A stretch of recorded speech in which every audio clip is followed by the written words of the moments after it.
వర్మ గారు, బోల్డ్ అంటూ గంపడంత ప్రేమతో మీకు స్వాగతం. Okay, thanks. How do you define love?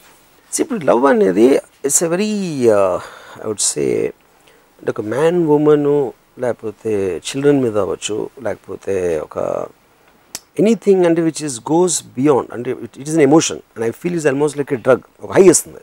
First time I remember being in love, almost తన గురించి నాకు అసలు అంటే దాని గురించి ఆలోచిస్తాను. లేకపోతే ఒక you don't feel like eating food, you don't feel like అంటే ఆల్మోస్ట్ తను నడిచి వెళ్ళే రోడ్డు దగ్గర నుంచి ఒక బస్ స్టాపు లేకపోతే వాళ్ళ ఇల్లు ఇవన్నీ కూడా they become an extension of her personality in your mind.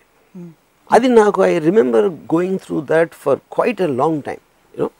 And then finally after దానికి ఒక లాజికల్ కంక్లూజన్ వచ్చి ఒక రిలేషన్షిప్ స్టార్ట్ అయ్యి if it goes till a commitment it is no longer the same. దానికి కారణం ఏంటంటే when she is away your imagining, she is not in your control, your imagining, imagination is taking over you know. So దానివల్ల నేను ఏమంటున్నా అంటే అమ్మాయిని ప్రేమించడం కన్నా ప్రేమలో ఉన్నామనే భావాన్ని మనం ఎక్కువ ప్రేమిస్తాం. But we don't realize it till it's too late.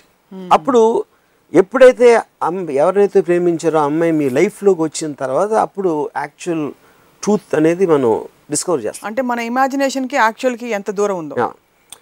నాకు ఒక డెత్ వ్యాలీ అని ఒక సినిమా వచ్చింది. It's very old film.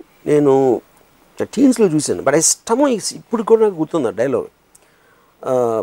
Divorce అయిపోతుంది, పిల్లలు అడుగుతాడు ఫాదర్ని, ఏంటి ఏమైంది నీకు అమ్మకి అంటే అదేం లేదురా, మేమిద్దరం ఒకళ్ళ బొమ్మలు ఒకళ్ళు మా మనసులోనే గీసుకుని ఆ బొమ్మలతో ప్రేమలో పడడం, పెళ్లి చేసుకున్న తర్వాత నిజం నిజం నిజం మనుషులు బయటకు వచ్చారు. Something to that extent he says you know.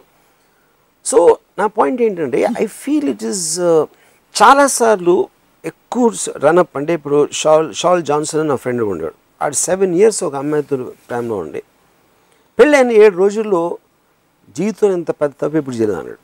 అప్పుడు 7 రోజుల్లో ఏం తెలుస్తుంది? ఏది 7 ఏళ్లలో తెలియంది 7 రోజుల్లో ఏం తెలుస్తుంది అంటే సర్కమ్స్టెన్స్ మారుతాయి. People are becoming real. అదొక బంధం. అందుకని అసలు డ్రగ్ అని ఎందుకు అంటున్నాను, డ్రగ్ అనేది ఇట్ ఈస్ మీ లాజిక్ని మీ కింద తీసేస్తుంది. ఒక హై ఫీల్ అవుతున్నారు మీరు తాగినప్పుడు లేకపోతే డ్రగ్ తీసుకున్నప్పుడు you feel an emotional high. ఆ హై వలన you'll get a lot of pleasure just to be in the state of that thing. కానీ ఆ హై ఎప్పుడైతే ఎప్పుడు దిగిపోతుంది, 2 things. ఐదర్ మీకు ఫిజికల్ కాంటాక్ట్ అనేది ఒక మోతాదు మించి వెళ్ళిపోయినప్పుడు అది పోతుంది.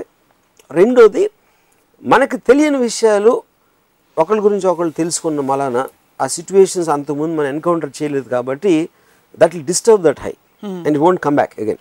సో ఐ థింక్ ఇది ఒక చాప్టర్, ఒక ఎలిమెంట్. రెండో ఎలిమెంట్ ఏంటంటే you are so attracted to the women but you are made to feel guilty for to have a sexual desire to that women as a component of love. As a component. So you rather say I love her so much, I love her so much అని అదంతా ఒక emotional state, ఒక self hypnosis స్టేట్లోకి వెళ్ళిపోతారు.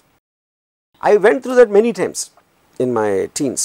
That's reason experience. అందుకని ఒక argument ఏంటంటే అసలు innocent love అనేది ఉండదు. ఏది యంగ్ ఇన్నోసెంట్ లవ్ అని మన సినిమాలు చూపెడతా ఉంటాం. ఫస్ట్ లవ్, పప్పీ లవ్ అని.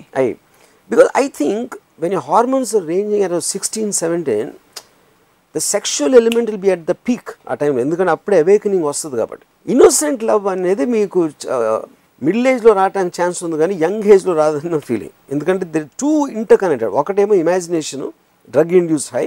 సెకండ్ ఈ సెక్షువల్ అట్రాక్షన్. డ్రగ్ హై అనేది పోతుంది కొన్ని రోజుల తర్వాత. Same thing with sex unless ఆ కంపాటిబిలిటీకి వర్క్ చేయకపోతే యూనో. ఇంకోటి ఏంటి, కంపానియన్షిప్ రావచ్చు కాసేపు అయ్యాక. ఇనీషియల్గా అట్రాక్ట్ అయిన దానికి ఉన్న రీజన్కి తర్వాత మీతో చాలాసేపు ఎవరన్నా ఉంటే ఏదో ఒక ఎమోషన్ డెవలప్ అవుతుంది. కుక్క మీద కూడా అవుతుంది, లేకపోతే మీకు బాగా తెలిసిన మీ ఎంప్లాయీ మీద కూడా అవ్వచ్చు.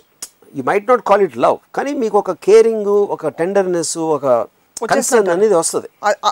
That is what is companion. Yeah, అమ్మయ్య దేవుడు దట్స్ ఎ కంపానియన్షిప్ ఆస్పెక్ట్ అది. But that's part of love కదా. It is. Yeah, that's what I am saying. Then we have to define man woman స్పెసిఫిక్గా నీ కోసం నేను చచ్చిపోతాననే లవ్ వేరు, train ట్రాక్ల కింద పడుకున్న విషయం తెగిసి చచ్చిపోయే లవ్ వేరు, లేకపోతే దేవదాస్ అయిపోయినది వేరు. బట్ ఇదేంటి పిల్లలు అంటే ఇది, లేకపోతే టెండర్నెస్, ఆ కంపానియన్ ఆస్పెక్ట్ అనేది వేరు. అది ఒక లాంగ్ స్టాండింగ్ దాని నుంచి వస్తుంది. ఎక్స్పెక్టేషన్స్ ఎక్కువ లేనప్పుడు love I think directly will sustain. ఎంత ఎక్కువ ఎక్స్పెక్టేషన్ ఉంటే లవ్ అనేది అంత తొందరగా పోతుందని నా ఫీలింగ్.